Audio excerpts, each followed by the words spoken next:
খুলনা মহানগরীর সোনাডাঙ্গা এলাকার একটি আবাসিক হোটেলে যৌথ অভিযানে বিদেশি পিস্তল ও ইয়াবা সহ এক ব্যক্তিকে আটক করেছে কোস্টগার্ড।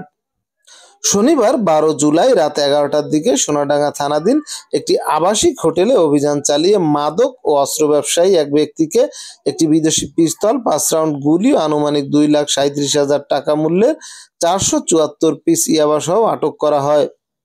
আটককৃত ব্যক্তির বিরুদ্ধে আইনগত ব্যবস্থা গ্রহণের প্রস্তুতি চলছে। আজ রবিবার 13 জুলাই সকালে বাংলাদেশ কোস্টগার্ডের মিডিয়া কর্মকর্তা লেফটেন্যান্ট কমান্ডার হারুনুর রশিদ এ তথ্য নিশ্চিত করেন। গোপন সংবাদের ভিত্তিতে গত 12 জুলাই 2025 তারিখ শনিবার রাত 11টায় কোস্টগার্ড, নৌবাহিনী ও পুলিশের সমন্বয়ে খুলনার সোনাডাঙ্গা থানাধীন সেডেন প্যালেস আবাসিক হোটেলে একটি যৌথ অভিযান পরিচালনা করা হয়।